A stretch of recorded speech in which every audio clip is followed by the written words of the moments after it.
Hey guys, welcome to a new video. Like, comment and subscribe if you enjoy. Without any further interruptions, enjoy the what if. 44 students. 44 students made it to the second event of the sports festival, and enough students had showed off a good deal of their quirks.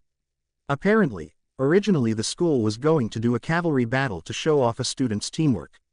That was originally though, but because the school believed that Kurama was going to get involved in the second or third event to make a big show out of it all, both of those events had changed from what they originally were. Naruto was wearing a red headband. Todoroki was wearing a blue headband. Bakugo was wearing a green headband. Midoriya was wearing a purple headband. They were separated into 4 different parts of the arena, with the crowd surrounding them from all sides so they could all view what was about to happen down in the arena below. The walls were strong enough that students could still go pretty hard with their quirks with only minimal restrictions, like in the cases of Todoroki, Midoriya, and Bakugo, who had very wide-scale destruction abilities to their quirks. Those who placed in the top 4 of the first event were separated from the rest of the students and given headbands. Now, the 4 students who take those headbands and have them by the end of the 30 minutes will make it to the next round. This event will be a free-for-all battle. The 4 best of the last race will fight 10 students to defend their headband. Present Mike shouted from the observer box as he announced the rules for what would be happening. Once somebody takes the headband, they have to defend it until the time runs out. By the way, it's a true free-for-all. Present Mike called out even louder. Yeah. He then proceeded to scream yeah into the crowd. This is going to be hard. I can't use my poison the way I usually do, and I'm only used to fighting the way I battle as Kurama. I can't act like a perverted villain. Naruto thought to himself as he frowned at his restrictions. While the other headband defenders had restrictions on the scale of their quirks, one could argue his restriction was completely different. He didn't know how to fight anyway other than how he fought as Kurama. They could still use their fighting styles, just size down the scale, but he couldn't even fight the way he knew how to fight. He was going to have to use parts of his quirk he never used to make up for his lack of experience fighting in different ways. I'm taking that headband from you, Naruto, Momo stated as she lowered her stance, ready for a fight with Naruto. She gave a smirk as she looked him dead in the eyes, because she was like him in what he had realized. She knew his restrictions. Tisk. Naruto clicked his teeth in annoyance, since the most troublesome opponent was the one who knew his restrictions. Momo had a personal vendetta against him as well, considering how often he would tease her and perv on her as his Kurama persona. Her mission was to be better than him in any way that she could, and she would take a victory wherever she could get it. Setsuna just smiled at Naruto. Yeah, Naruto, just because our past doesn't mean I'll hold back against you when that timer reaches 0. Setsuna stated as she sent Naruto a cocky thumbs up. Naruto sent her a raised eyebrow. He was pretty sure he didn't have a past with her. He's just a general studies student, his quirk is really good and all that, but I'm pretty sure that his race win was just his quirk having an advantage. Denki stated as he waved off his opponent with an even cockier grin. Setsuna glared at Denki. Hey, Naruto's toad poison has always been really, really potent. When people figured out his toad quirk was more powerful than his father's, he was put through really intense quirk counseling to control it. Setsuna lectured Denki, since having more teammates that weren't going to underestimate the wall in front of them was for the best. Isn't that right, Na-chan? Setsuna sent a hint to Naruto. She wanted him to realize who she was, and hopefully this was her chance. Naruto blinked in surprise. Setsuna Tokage. Quirk. Lizard Tail Splitter. Momo Yaoyorozu. Quirk. Creation. Tetsu Tetsu Tetsu Tetsu. Quirk. Steel. Ochako Uraraka. Quirk. Gravity. Denki Kaminari. Quirk. Electrification. Toru Hagakure. Quirk. Invisible. Jirota Shishida. Quirk. Beast. Yui Kodai. Quirk. Size. Mina Ashido. Quirk. Acid. Suyu Asui. Quirk. Frog. Setsuna apparently has knowledge on my quirk, and so does Muffintop. Not to mention Suyu has a similar quirk to mine. She knows her own abilities very well, so she has knowledge on my basic abilities. Still, yeah, and it looks like the others are going against students who had advantages against their quirks too. Naruto thought as he looked at Bakugo, Todoroki, and Midoriya's opponents. All of their opponents had some way, shape, or form to counter some aspect of their quirk. That or they had methods to work together to take the headband, quirks that worked together well in some way or form. The students with headbands were purposely placed into groups that could take advantage of the weaknesses of their quirk. My toad quirk doesn't have any real weaknesses to take advantage of, other than me being weaker to cold. My quirk is good for most situations, so they put me up against quirks that had a wider range of ability. Naruto thought as he looked at all of the students he was going to fight again. He grinned after a moment. Oh, he sucks at hand-to-hand, so we'll be just fine. Mina shouted loudly with a laugh. I remember knocking him out. One good Mina punch to the jaw and he was out like a light. Mina continued to brag, underestimating Naruto and not seeing his jaw tense up. Naruto forced himself to grin harder as he stared her down. Naruto blinked, before he realized something. A devious smile came over his face. Oh crap, that's not a good face. Momo whispered when she saw the evil look over Naruto's face. Star art. Naruto jumped into the air just as he was faced with the first attack, and while he was in the air he took the headband off his forehead and tossed it into the middle of the people he was fighting. Naruto landed on the ground without the headband, shocking all of the students who he was facing when they saw him just toss the headband away like it was nothing. Have fun, Naruto told them as he put his hands in his pockets, and walked towards the wall that separated him from the audience. What? Huh? It wasn't just the students, but portions of the audience shouted as well when Naruto gave up his own ticket to the next round of the sports festival. In the audience, how the hell could that student just do that, and after he came in first in the race? What the hell, kid, get the headband back on and fight. That's pretty genius, that boy is one hell of a mastermind. No, wait, that's not quite the right word, Nana Shimura stated, in civilian clothes, as she watched the fight. After having been released from the hospital, and having her hero license revoked due to her years of inactivity and her lack of knowledge on new laws, she didn't have much left to do but to watch this kind of event. Like watching Kurama, Naruto as he was called apparently, manipulate people even without using his Kurama persona. No, that's absolutely stupid. A hero tried to argue with her. Sorry for the wait, I'm back with snacks, Toshinori said as he joined her, sitting next to her as he gave her a bowl of popcorn. Sorry Toshi, but I don't really have any money anymore, I don't mean to impose on you this much. Nana apologized with a sorry grin, but Toshinori waved off her concerns. It's no trouble, and I agree with you, this Uzumaki boy certainly is either a genius, or he understands human emotions and how to manipulate people far better than any student should be able to. Toshinori stated, agreeing with her as he caught onto what Naruto was doing instantly as well. While the vast majority of people had no clue what Naruto was doing, a true pro hero like him understood after having seen similar tactics used by villains, though when villains used it, it was done for more maliciously. Naruto was manipulating the students, and he was doing so with very little effort. With Naruto, go on you guys, headband is right there, Naruto stated as he gestured towards the headband on the ground. I won't be making it to the next round, so a hero student might as well be the one to make it. Naruto added fuel onto the fire. He grinned. This event was perfect for heroes on multiple levels. This event could show off his hero's ability to work in groups, it could show off a hero's ability to fight multiple opponents. It showed off how strong hero students were, and it showed off just how great their fighting powers, stamina, endurance, and intelligence were.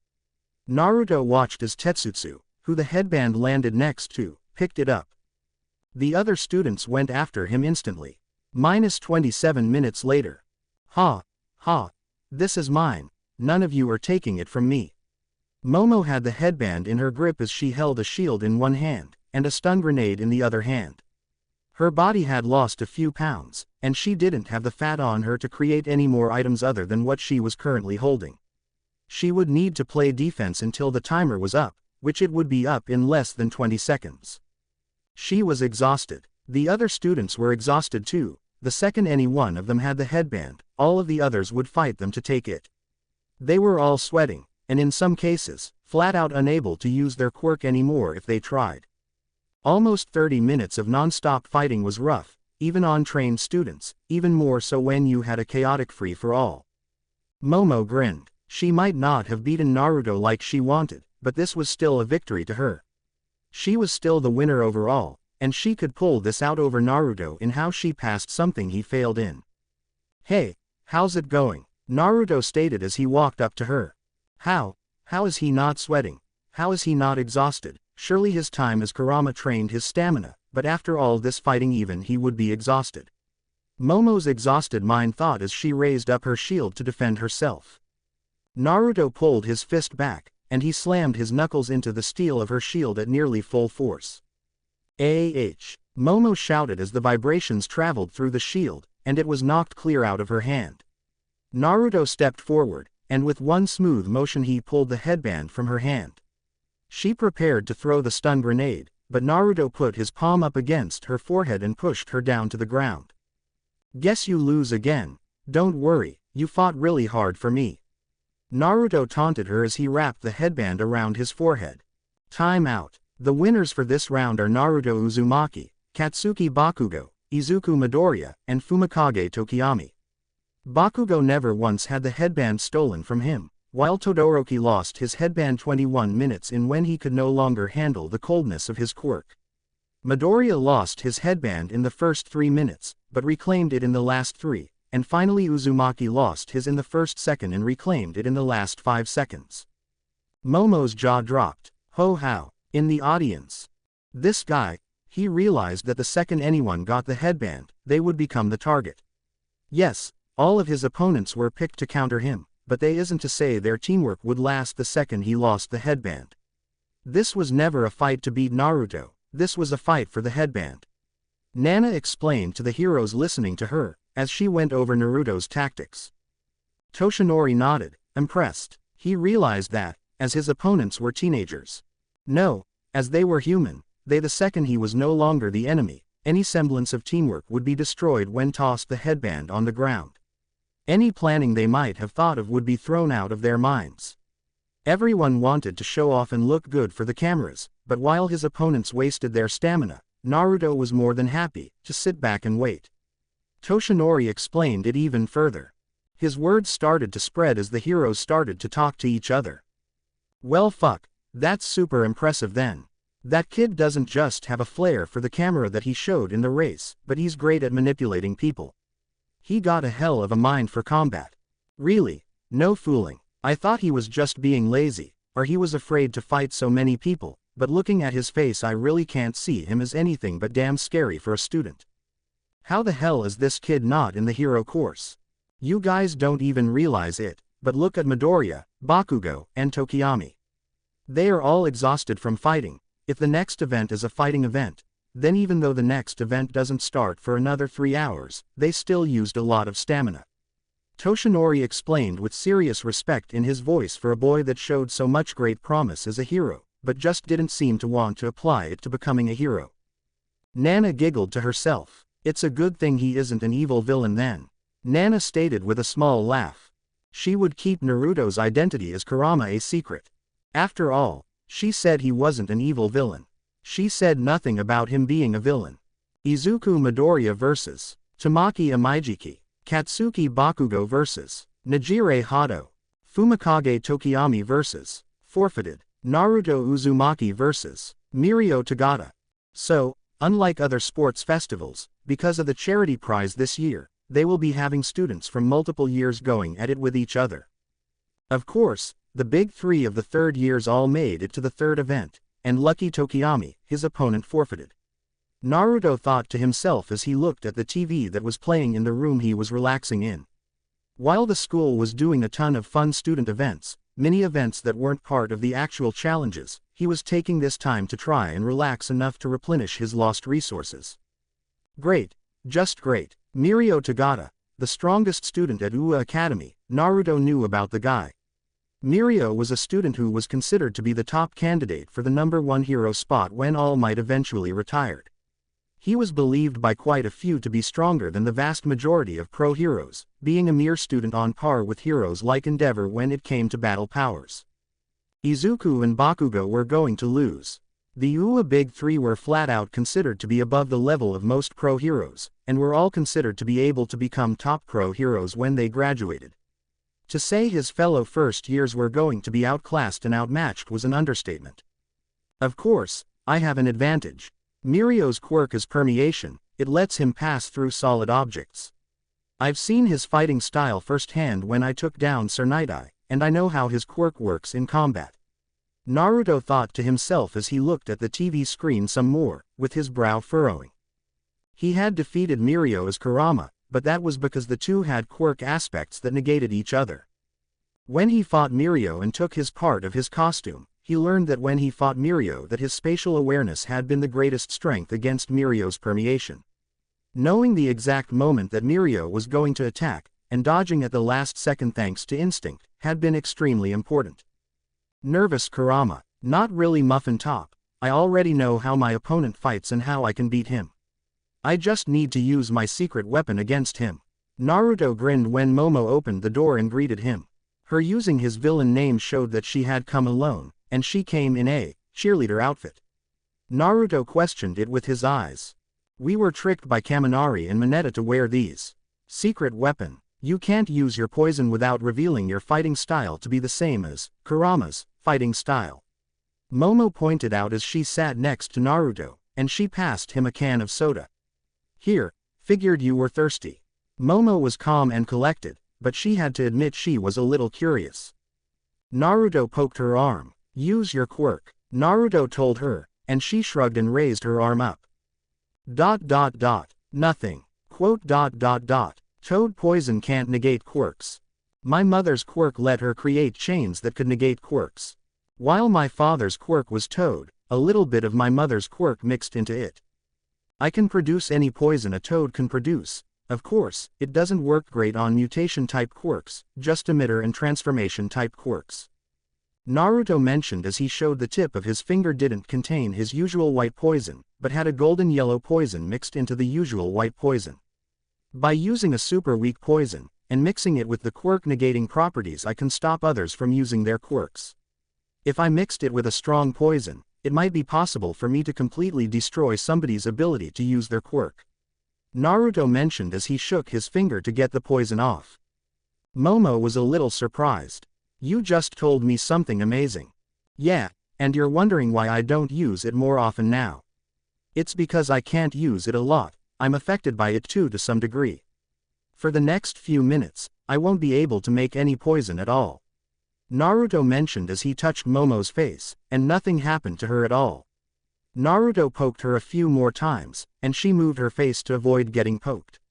I'm trying to poison you right now, Naruto informed her. Momo nodded. Yeah, I get it.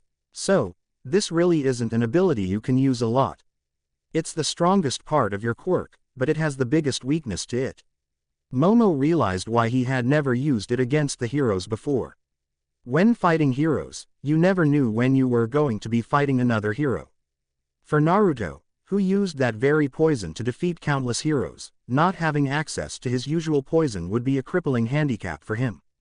It was powerful, but ultimately it was unusable in any situation where Naruto might want to use his regular poison. Truly, a double-edged sword. Why tell me though? Momo asked when she realized that Naruto was revealing something super secret to her. He just grinned. Cause you won't tell anyone, and you knowing this and not being able to tell anyone is just going to eat at you deep down inside. You might know something about me nobody knows, but nobody will ever believe you. Naruto teased her, and her jaw dropped. It was true. She changed the subject. By the way, I can here not only to give you a soda, but to ask you if Kurama stole the girl's underwear. We went to change back into our regular clothes, but all of our underwear vanished. Jiro and Mina are freaking out, since they're signed Kurama panties they wear for good luck are missing now. Momo stated as she revealed something that didn't seem to surprise Naruto all that much. So he did do it. Nope, didn't DP it. Sounds boring to steal panties when the girl isn't wearing them. Anyway, I'm not much of a pervert out of costume. The entire perverted Kurama thing is kind of limited to when I'm in character, and can really let loose those desires. Naruto denied having anything to do with the panty theft. Momo frowned. Then who could have done it? Quote. Muffin top. Let's drop the subject before you tempt me into stealing the panties you are wearing right now. Naruto deadpanned at Momo. She huffed at him. Like that's any different than what you usually do to me. I still remember when you did that thing with your, wait, that wasn't you. Momo realized that while Naruto had touched her a little, it was never really non-consensual in nature. He just tempted her and seduced her into wanting it. The only time there was penetration was when it was Himiko Toga disguised as Naruto. Naruto was completely innocent when it came to the biggest perverted moment between the two of them. Yeah, I really am sorry about Himiko doing that to you, by the way. I'm a big tease, but what she did went over the line. Naruto looked at Momo, and sincerely apologized for what his sidekick at the time had done to her. That was over the line even by his standards, and his perverted standards were pretty loose by most normal definitions. Momo looked awkward, and coughed into her hand. I mean, I wouldn't be opposed to things going that far again. I mean, obviously not at school or anyplace inappropriate. I've given what happened with Toga a lot of thought, and I did realize that I wasn't angry at you for what she did. I was more angry at something else. Momo's face was burning red as she shifted around in the chair she was sitting in. This kind of thing was really hard for a girl her age to come out and say, even more so when being molested by Toga had made her realize some very new things about herself. She even realized how weird but nice her relationship with Kurama was, emphasis on the weird and nice part of that sentence. I mean, Momo blushed deeper, and changed topics again when she lost the courage to continue what she had been saying. I've been thinking about quitting UA, and giving up on becoming a hero. Momo stated slowly. She wasn't lying to cover for the fact she wanted to pursue a relationship with Naruto, she was being completely serious. She had been thinking about it. What? Naruto asked with a little shock at that. I've been watching you, and you do a lot of good stuff for society. Thanks to you being a villain, pro heroes are getting even better at what they do. You're a positive influence on society, and you do it as a villain, and you aren't bound by hero rules either. I want to help people, really help them, and I've already been hampered by the rules. Momo admitted with a growing frown on her face. Naruto gave her a confused look. Still, you wanted to be a hero, do you want to give up your dreams so easily? Naruto wasn't sure why he was trying to get her to change her mind. Momo took a piece of paper from her pocket. It was a costume design. When we were accepted into UA, we were asked to send in costume designs to help our quirks. My quirk is better the more skin I show, so I sent in a very revealing design that was designed to let me make full use of my quirk. Thankfully, my costume is still very good, but the rules placed a limit on me being an efficient hero. People might die in the future, because hero rules say I can't show more skin. Momo started off as she listed off the first thing that she had personally experienced with hero rules.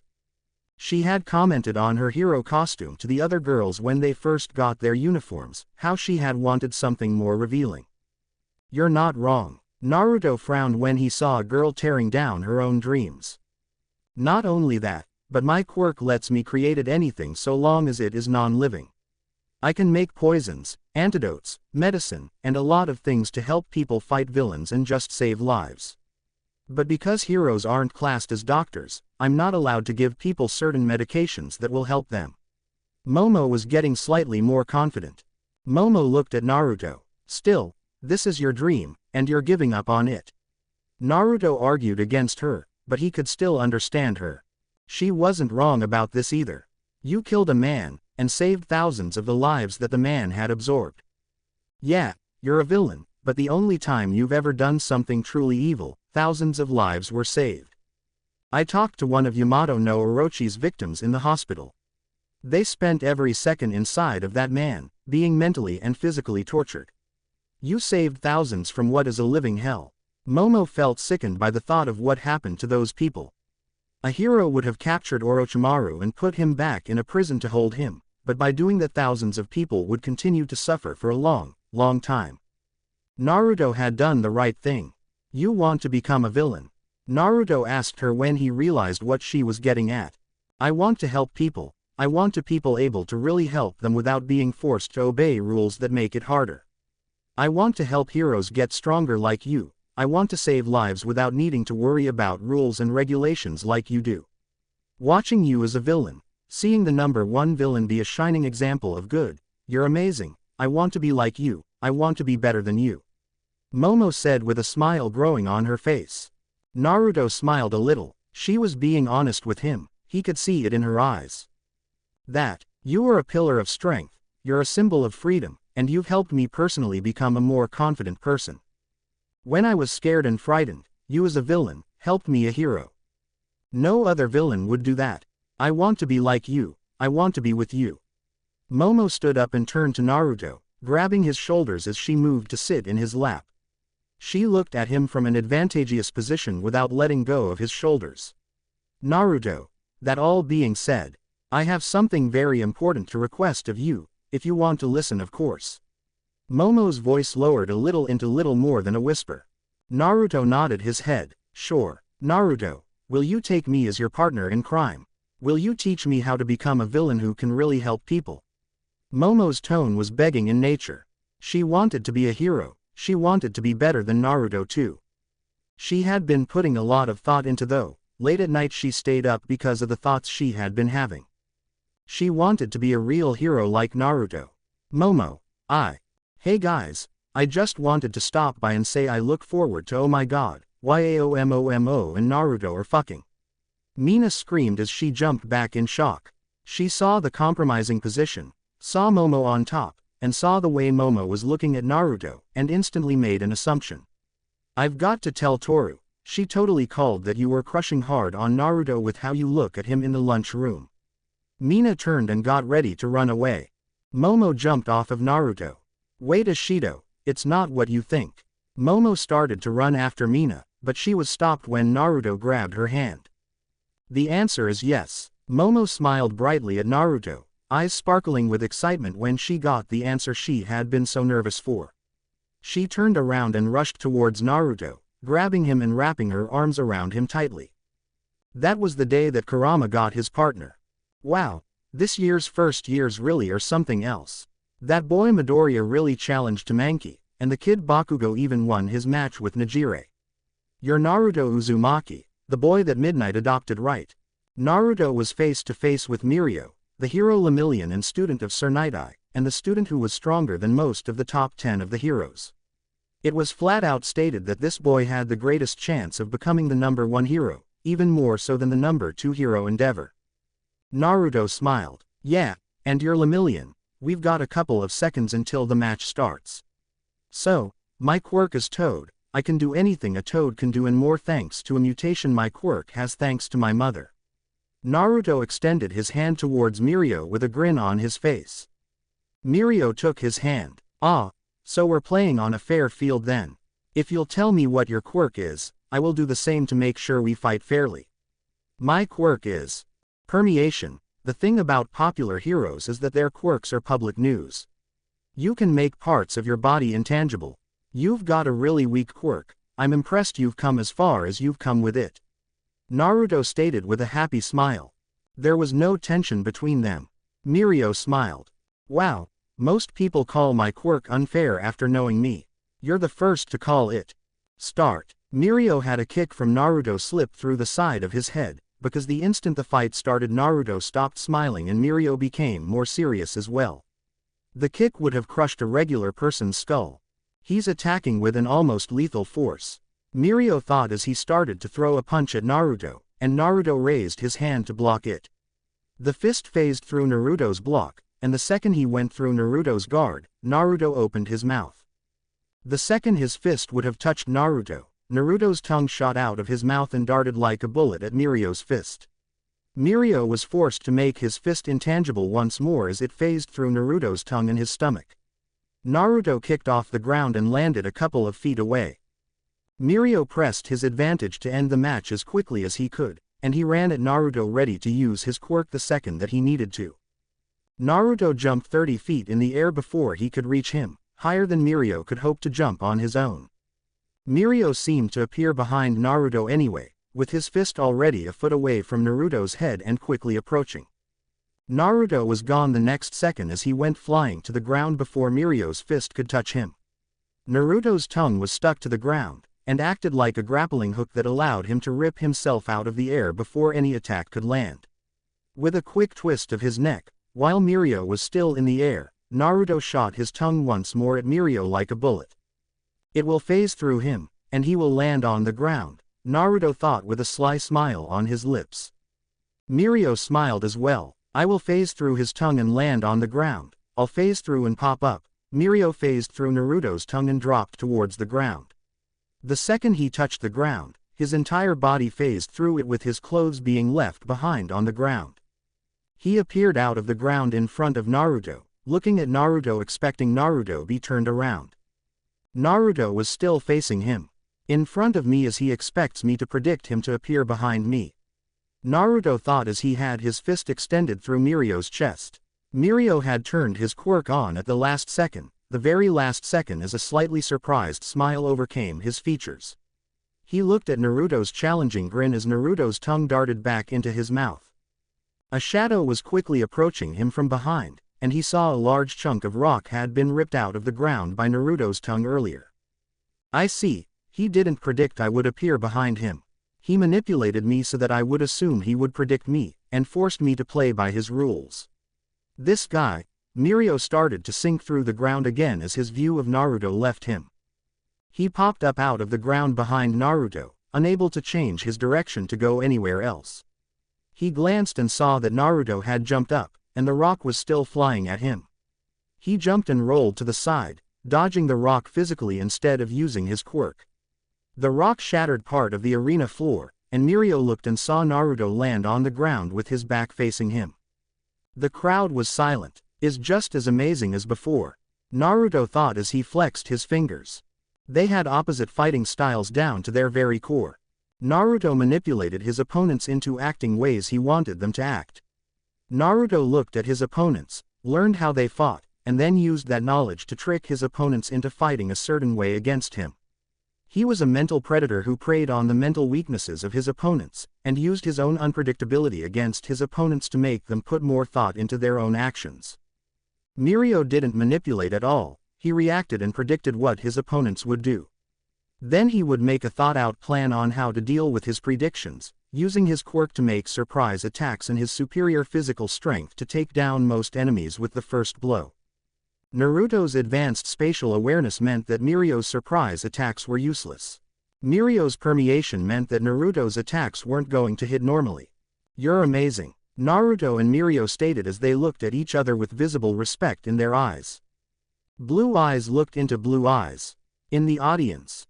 Whoa, that was a pro-level battle. Back in my day there weren't any pros that could keep up with those two. Nana couldn't stop but marvel in shock when she saw just how strong the two teenagers were. Quirks had evolved over the years that she was gone, growing stronger and stronger, but the skill these two were displaying was on a level that she had a hard time comprehending. Orochimaru was skilled, but only because he had access to the fighting styles of all the heroes and villains he had absorbed into himself. That had been the most skilled villain from before even her generation.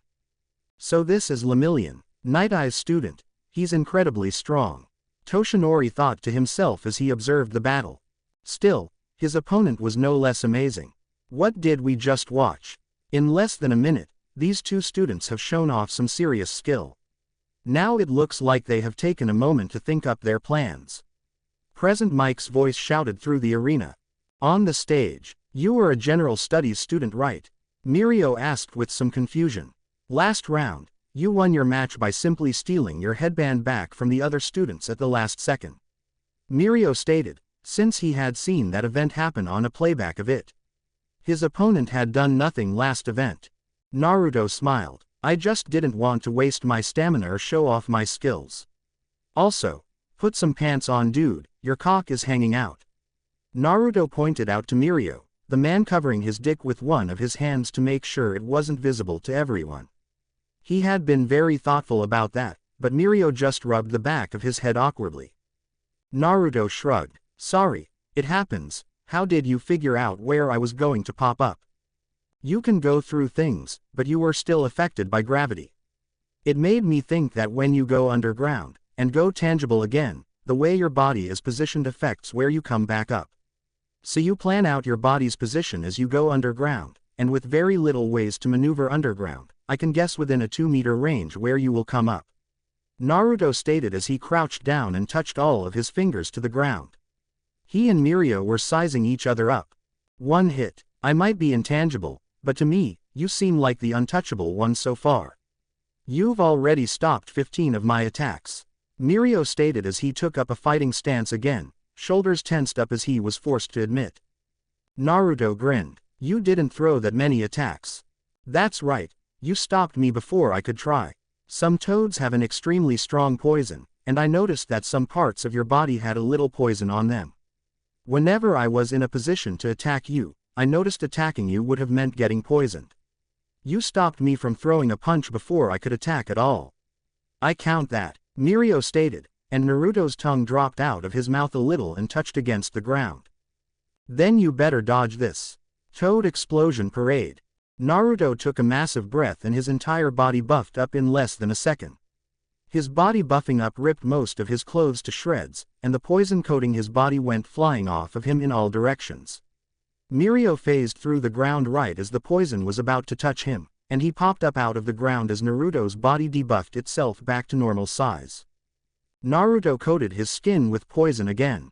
Before Mirio could attack, Naruto buffed himself up and shot more poison out. Mirio jumped backwards and went intangible as the poison went through him, and when he landed he rushed towards Naruto. Only for Naruto to do it again before Mirio could catch his breath or make any sort of advancement towards Naruto.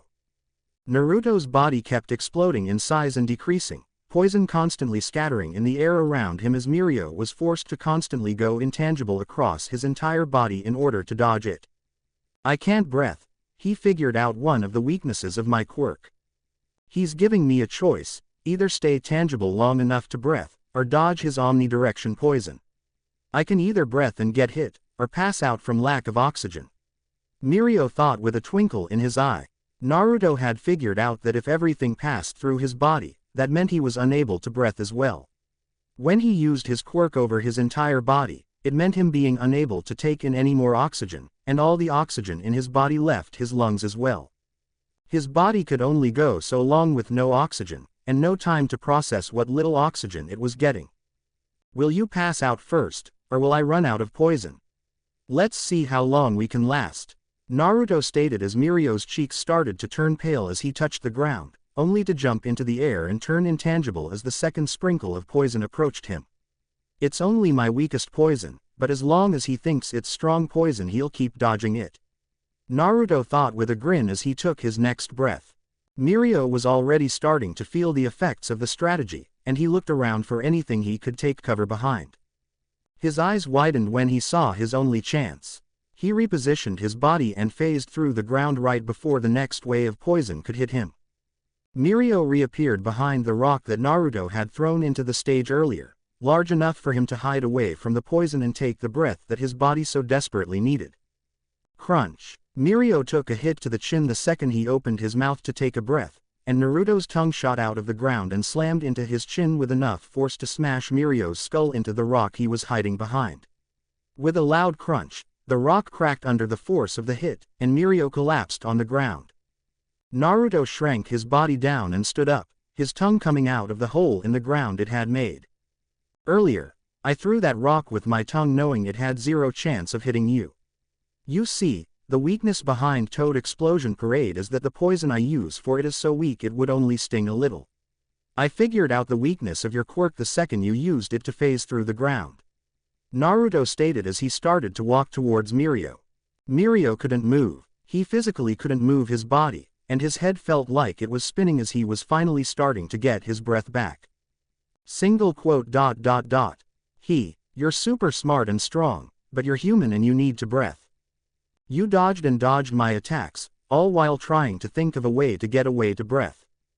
As your body got weaker due to lack of oxygen, and it got harder to think for you, you saw the rock on the field as the best way for you to catch your breath.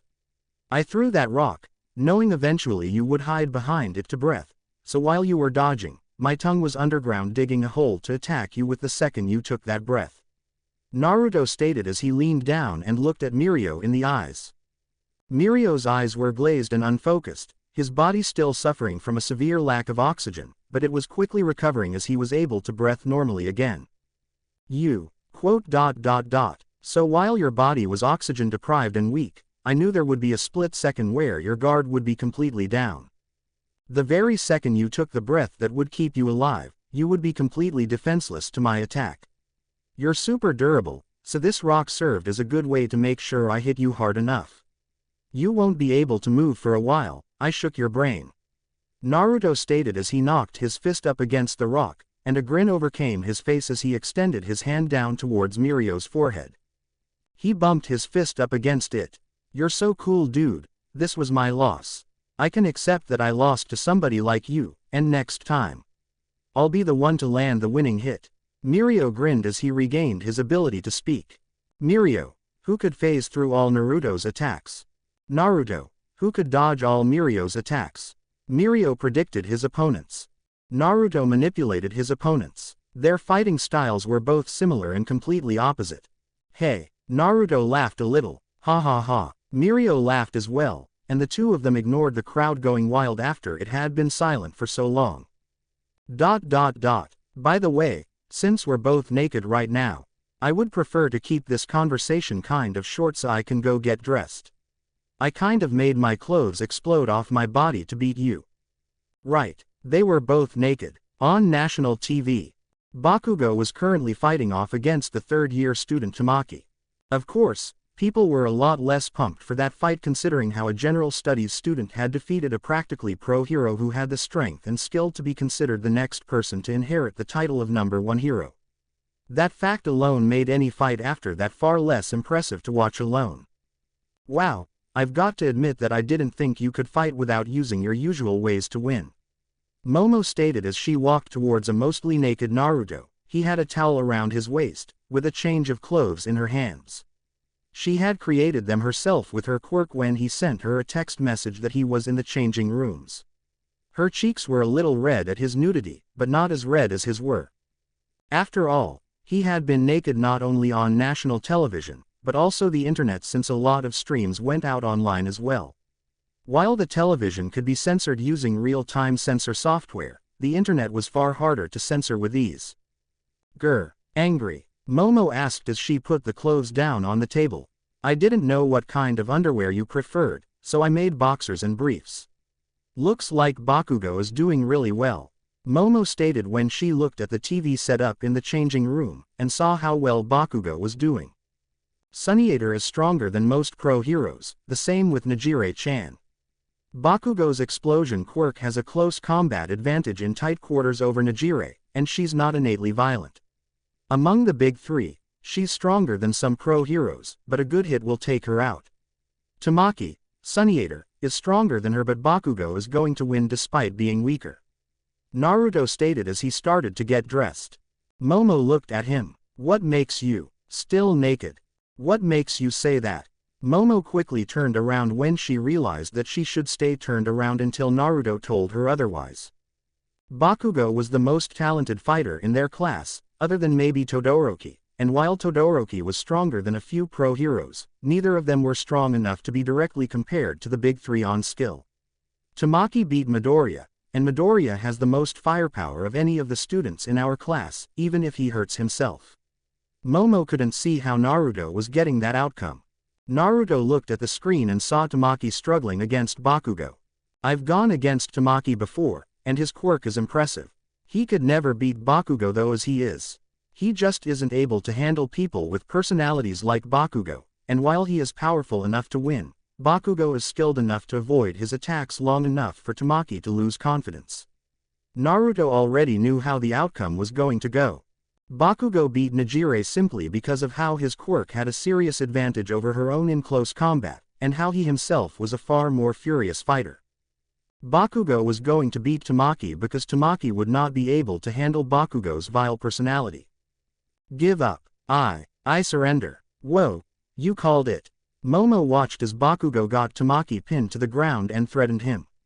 Tamaki had been losing confidence the longer the fight went on, and the second Bakugo landed a blow, it would seem his lack of confidence finally kicked in fully. Think he could have beat Mirio? Momo asked Naruto without looking at him. Naruto didn't need to think about it. Not a chance in hell. Bakugo's aggressive style and nature would be his undoing. Bakugo might be smart enough to figure out how Mirio's quirk works, but he has no way to counter him. Explosion is a powerful multi-use quirk, but look at him, his hands and shoulders are trembling. Using his own quirk has an impact on his body when he does it too much. Naruto explained as he pointed out the slight tremble in Bakugo's limbs. His quirk was strong, and it was an emitter type, but the stronger an emitter type quirk was, the stronger the drawbacks to using it. Momo bit her thumb as she analyzed Bakugo the best that she could, trying to take all of him in. Naruto was noticing things she wasn't noticing, and she needed to boost her analytical abilities if she wanted to be his partner in villainy. Does your quirk do the same thing? Of course it does, no quirk is perfect. While I can use most of my toad abilities with no drawbacks, using my poison or camo abilities has a drawback to them. Naruto stated to her without bothering to hide it. Also, I'm not an emitter type, I'm a mutation type. I've got all the strengths and weaknesses of a toad. You're an emitter type, you use your fat cells to create stuff. You don't have an unlimited supply, Naruto stated as he finished getting dressed. Bang! Bakugo collapsed on the arena as a bullet went through his gut and pierced Tamaki's chest, the two young heroes collapsing to the ground as the audience screamed in horror. What? Momo shouted in horror as well when she saw that happen on the TV, and Naruto frowned deeply when he viewed it with her. Somebody was retarded to attack an event with thousands of heroes watching in the stadium. Kurama, the #1 villain. That's your costume design. Momo stated when she saw 11 people drop out of the air and touch the ground in the middle of the stadium. 3 of the people were holding children with guns pressed against their heads.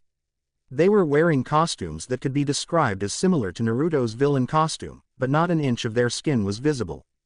Their heads were covered in helmets painted to look like Kurama's head, and they were wearing full body armor that seemed small and light enough to allow ease of movement. They've got children, Momo whispered as she covered her mouth. Naruto grit his teeth as fury filled his blue eyes. I'm Kurama 7, and nobody is allowed to get out of their seats. The second a single hero tries anything, one of the hostages gets their brains blown out.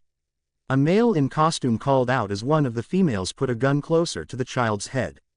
We have a person with a quirk that can watch all of you at the same time, so we'll know. None of you heroes can make a single move against us right now. They're evil. They're going to die. Since I became #1 villain, I made sure other villains knew that if I ever saw them kill a child on purpose, I would personally end them. Naruto growled as he watched the situation play out with hate in his eyes. He had become the top villain, and he sent a message through the villain network that he didn't want to see a single villain attack a child on purpose. He gripped his fists together tight enough that his knuckles were stark white, and his palms were bleeding. Bang! We saw that, and that is one less hostage. Keep the cameras rolling, because we have a message. We are the Kurama 11, and we wish to prove ourselves better than the man who enslaved us, Orochimaru. Fucking damn it, I'm still dealing with that asshole's issues. These are his victims who were released. Guess years of torture broke their minds. Naruto cursed when he realized these people were indeed his problem to deal with. The largest man of them was holding a sack, and he opened it up and tossed the contents on the ground in an unceremonious heap. You see, we wanted to get Kurama to come to us by attacking the heroes he has bested and destroying the clothes he had taken. I want this shown far and wide, because Kurama, if you're watching. Kurama 7 stated as he cameras panned in and showed a hero on the ground. Her white hair stained in blood. Her beautiful body, broken and beaten to a pulp, naked as the day she were born, as the only clothes she wore were ripped from her and replaced by her own blood stains and bruises. She was beaten to the point of unconsciousness, and her legs were bent at unnatural angles. Mirko, those bastards. Naruto growled when he realized that they must have attacked Mirko during the few hours that he had been doing the school events. Mirko was the only hero that he had completely stripped naked over the course of their many face-offs. They beat her within an inch of her life, and she would die if she didn't get medical attention within a few more hours. Kurama, we've got 2 hostages left, you have 1 hour to arrive at this stadium. This hero here will be your hourglass. Bang! That hurts. Mirko woke up with a shout as she was shot in the leg, and started to bleed fresh again. Mirko has 1 hour to live, she's unable to stop the bleeding herself. Can you watch as a woman who loves you dies while you do nothing? We want your position as the top villain. The top villain needs to actually be evil to have that title, don't you think? I'm going to kill them, Naruto stated, before he threw a bag up out of his stomach, and unzipped it to show his villain costume was inside of it. Momo froze a little, not in fear of Naruto and his desire to kill, and knew that the road of villains would be paved with blood. She knew he had killed the villain Orochimaru, who even heroes refused to kill since heroes weren't supposed to kill. She froze because she looked at the TV screen and saw a corpse, 2 students bleeding on the ground, and a pro hero from the top 10 beaten and dying as well. What should we do? You're not involved in this, it's me, you want to come with me, as my partner? Naruto asked Momo. She looked at him as he stripped and started to get changed into his villain costume, and she nodded her head. She pulled her top off and used her quirk, as clothes started to come out of her body. She created an orange shoulder cape with a hood on it, and wrapped it around her shoulders, and a matching black face mask to go with the one he himself wore. Her shoulder cape covered only half her breasts, and she started to get changed into a pair of black shorts with a red belt. I'm your partner now. Momo, I'm your partner. Honestly though, I'm glad I told you about this before this happened. What is the luck that I would be put to the test so soon? Momo tried to sound brave, but she was still shaking with some fear. She pulled her shorts up, and lifted her top up and used 2 band-aids to cover her nipples. Her villain costume would allow her to hide her quirk. With her loose shoulder cape, she could make objects come out of her body without it being shown that she herself was creating them. The loose nature of it and its revealing form both allowed her to more effectively use her quirk and hide her quirk as a summoning quirk or some other variant of creation quirk. Momo pulled the mask up to hide half her face, and pulled the hood up to hide most of her hair. Momo, Matabi. My villain name is Matabi, since through villainy, I'll travel again through the roots of real heroism, Momo stated as she shivered in fear. She was breaking a sweat already, with good reason. She had picked this name, since it would represent her using villainy to return to the road that she truly wanted to travel. She would use her brand of villainy to help heroes become better heroes, and get rid of the villains that they couldn't get rid of. Naruto pulled his mask and hood up. Momo, Momo, be back up, don't come out there with me. They beat Mirko, they are way more powerful than you. So, while I fight them, watch how they fight for me. Use that time to find some way to use your quirk to help me. Being my partner doesn't just mean fighting with me, it means support as well. Naruto told her as he stormed off towards the door of the changing room. Momo looked at him go, and she nodded her head. She was Matabi, he was Kurama. Kurama was pissed off. Yes, this sheer hatred and rage, even now I can feel it. All for One couldn't help but laugh as he felt Naruto's primal fury as he listened to the TV. The bond that he pushed onto Naruto allowing him to sense the young man's strong emotions was paying off now. He could feel that the key to unlocking the quirk he had gifted the boy was finally ready. A quirk that All for One himself placed a limiter on when transferring this particular quirk. It was quite a rare quirk after all, and he knew of only 2 other people who possessed this particular quirk, other than Naruto of course. In the stadium, Kurama, he actually showed up. Toshinori grit his teeth as he looked at the hostage situation, and knew even he couldn't do anything at the moment. He was among the entire audience of heroes who were forced to watch as 2 innocent children still had guns held to their heads. The second he showed up at all, those innocent lives would be gone in a flash that even he wasn't fast enough to stop. Nana frowned. She felt a chill down her spine. This feeling, I've felt this feeling before. Looking at him right now, I can't help but feel a familiar fear. Nana was shivering a little when she looked at Naruto walking into the stadium's arena in his full costume. Toshinori looked at her in shock. Fear? You don't feel it. You've never felt this before. Nana couldn't believe that Toshinori feel this familiar feeling. Toshinori looked at Kurama again. Quote. Now that you mention it, no. That's not possible. Toshinori shivered when his own eyes widened in shock. He stood up from his chair. The instant he even started to stand up, the gun was held tighter towards the children's heads as the villains looked in his direction knowingly. He sat down quickly, reminded that he had no other options but to let Kurama handle this however he saw fit. Kurama was silent. Kurama didn't tell a single joke when he appeared on the scene. With Naruto. Kurama. Mirko groaned in pain as she tried to move. She saw her nemesis walking towards them very slowly, and she looked up into his eyes. Mirko froze in fear. Those eyes. So this is Kurama in person. The person Orochimaru wanted to possess more than anything. Well, you're impressive. I want to possess your body, but I'm not Orochimaru so I can't possess you. But I want to. Kurama too called out as she looked towards Naruto approaching. She was stunned, since she had seen him before when she was inside Orochimaru being tortured. Orochimaru had been obsessed with this boy. Bakugo groaned in pain, and he tried to move, but the bullet hole in his chest was keeping him down. If he moved too much, the bleeding would worsen and become completely fatal.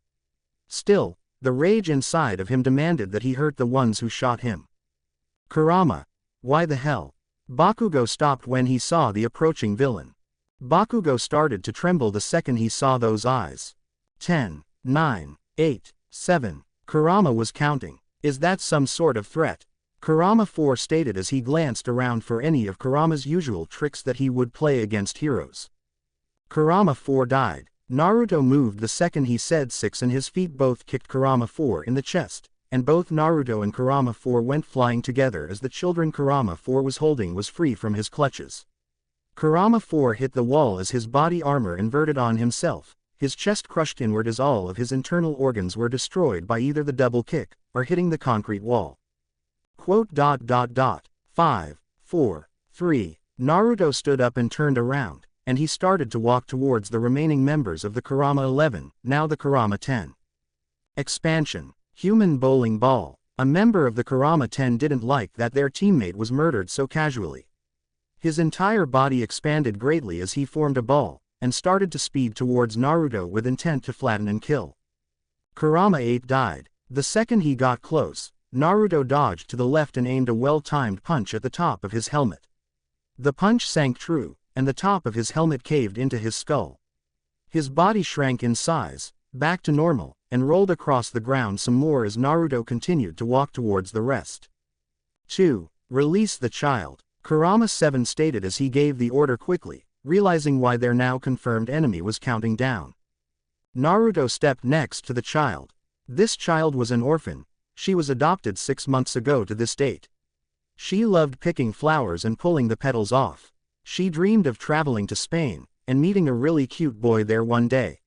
She was kind, and friendly, and though she got jealous easily, she was a good kid. Naruto stated as he looked down at the girl. One of his kids. This child had been one of the girls who had lived at the Uzu orphanage with him, and he had helped her get adopted to a family who would love her and give her a better life. He remembered all of his kids, he helped raise them and let them go to their future families. They were all an important part of his heart. Naruto Uzumaki. Oh shit. Midnight had a very sudden realization as she looked at Kurama. She recognized that girl now too, and she remembered where she had saw the child as well. That girl had been a resident of the Uzu orphanage, and that allowed the rest of the pieces to fall into place as she dropped to her knees. There was only a single person she knew who would have such intimate detail of the orphans who lived at that orphanage, knowing those children's dreams. A possibility that she had become blind to when she had decided to look the other way, subconsciously of course, the second that this man had become her family. Her son, Naruto Uzumaki, was Kurama. Villain name. Kurama. So what? Orochimaru used us as tools for our quirks, all to capture you. What is a child's life when compared to our eternity of suffering? Kurama 7 shouted out when he realized that they were being ignored, treated as less than the child they killed. Do you know how many heroes we hurt? Naruto didn't look away from the child. So. Mirko was shocked when she heard that answer, since she herself was one of the heroes who had been horribly beaten. They are heroes, and you are villains. Even if you kill them, I won't lift a finger because every hero knows what they signed up for. They put their lives on the line, because it's part of their job. This child was innocent and did not sign up for this. Naruto stated as he reached down and placed his hand on her forehead, gently using his thumb and pinky to close her eyes. Naruto closed his own eyes. May her soul rest in peace. Quirk. Toad. So, even if we killed Mirko, you wouldn't have done anything to save her. How cold and heartless of you. Kurama 7 tensed up. Naruto opened his eyes, and looked towards the now Kurama 9. For a brief moment, they froze in fear.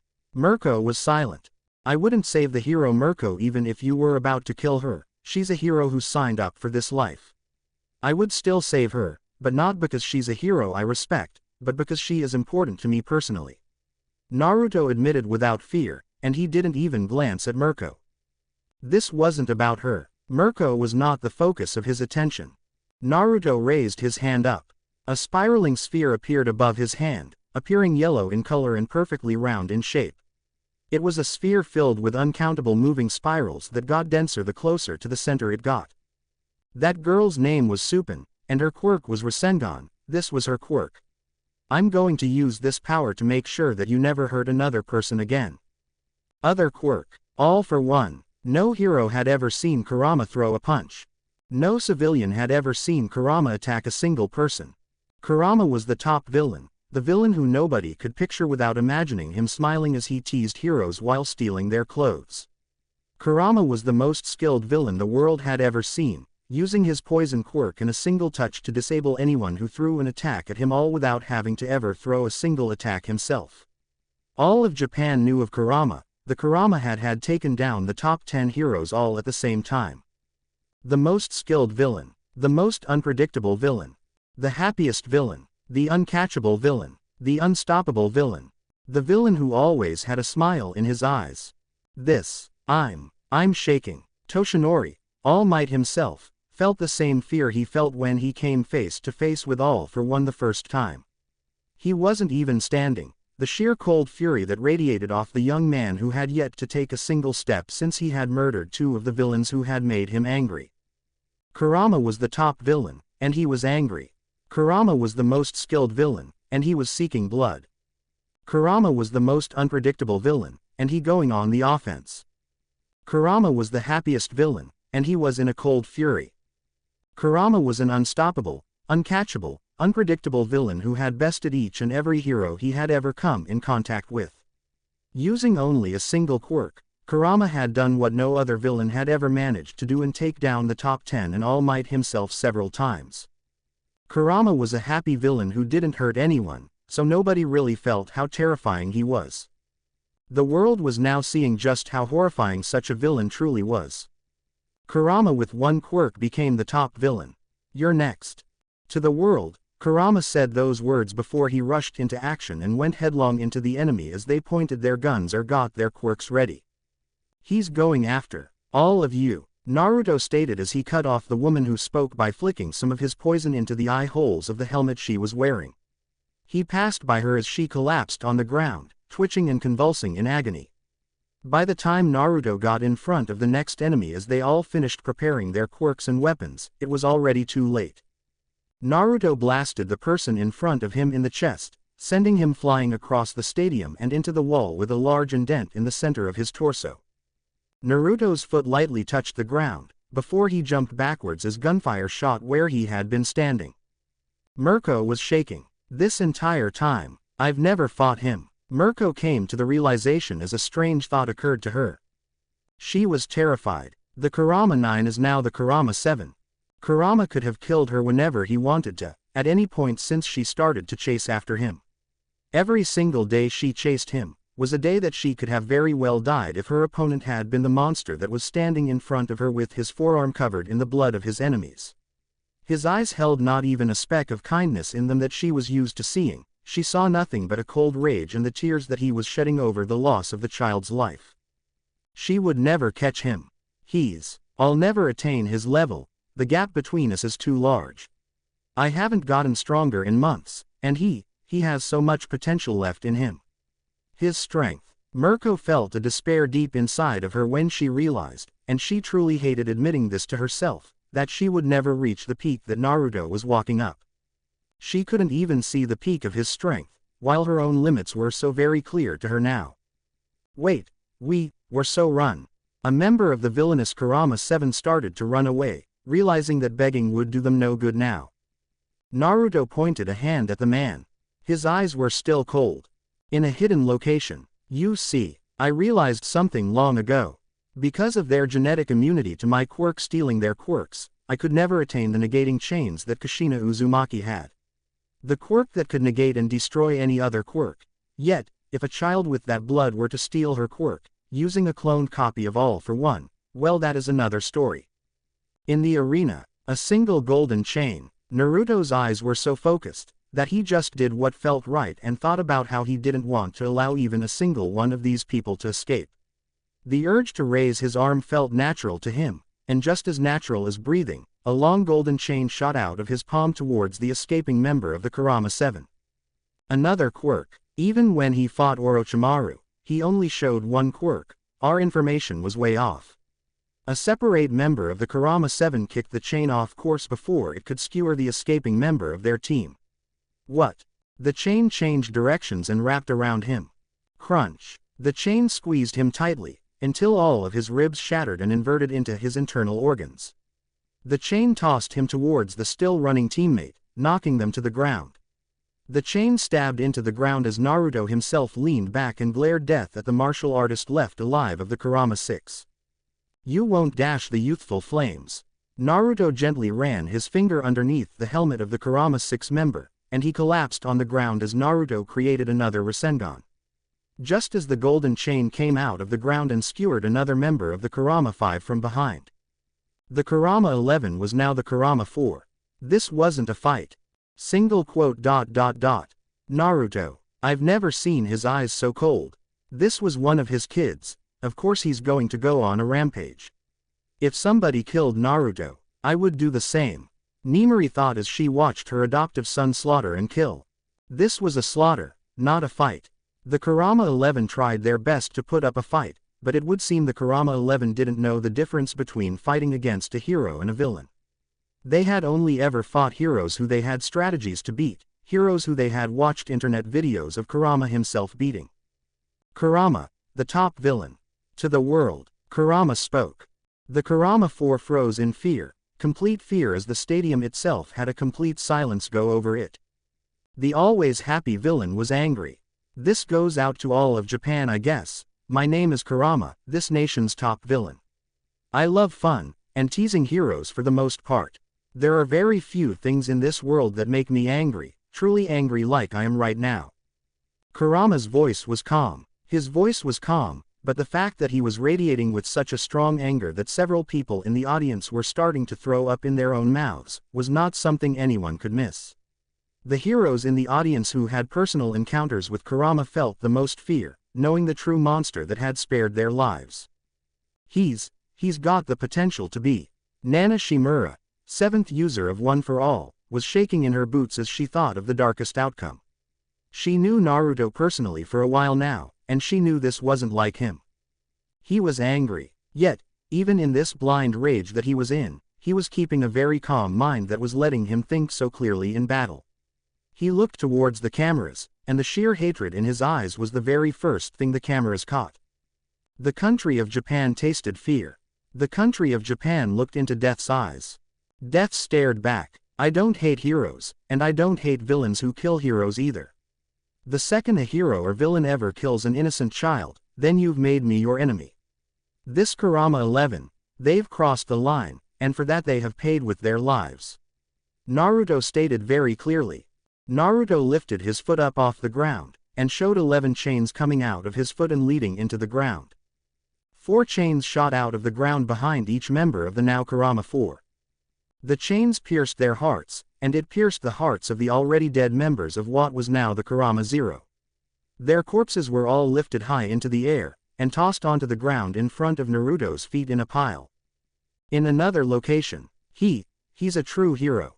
A man spoke as his red eyes gazed at the cell phone screen of a dying hero with a wide smile on his face. His black, wild hair, pulled and spiked back, his blades covered in slight blood. His long and bumped tongue licked his lips as he picked up the cell phone and watched the screen with far more interest than before. I knew Kurama was amazing, but he's more than I imagined. He's truly worthy of being a hero, willing to make the world his enemy, to kill the villains that hurt the innocent. This was the second person. All Might was the first person, but this boy here, Kurama, was the second person he had ever deemed to be worthy of the title of a hero. This villain had more of the true hero's spirit for protecting who needed to be protected than any of the false heroes. His power was amazing. A child is something that should be protected, cherished, and saved from harm. I can kill nearly anyone with the touch of my finger. Hidden location. Are you sure that you can control this boy? He's got all for one, and he's already got 2 powerful quirks under his belt. Kurogiri spoke to the radio as he watched the television. He watched as Kurama stood on top of a pile of his enemies' corpses. No offense, master, but while you possess extreme power, this boy shows more promise with stolen quirks than you yourself do. Kurogiri kept speaking with his voice showing concern. Yes, finally he's acting like a real villain. If only he would have done this to All Might. That would have been better than him killing some nobodies. Tamura stated with a twisted smile. I'm a villain, and this is my declaration to all those who disobey my rules. Anyone who hurts the truly innocent in this world, will come face to face with me. With Naruto. And villains aren't like heroes, because we don't have to show any mercy. The second I hear a hero or villain kills a child, this pile of bodies grows larger. A hand touched Naruto's leg. Please, tell me all my suffering inside of Orochimaru, please tell me, it meant something. Your suffering never gives you the right to do what you did, so your suffering meant nothing. Naruto looked down, and saw one of the barely alive bodies was less dead than he thought. Naruto stepped on his head. Crunch. His neck snapped. I've now killed 12 people, and this number better not grow any larger, or else. Thus marked the day that Kurama became something more to heroes and villains alike. A deterrent. Thank you for watching. If you enjoyed the video, be sure to like, comment and subscribe, as well as checking out the author on fanfiction.net.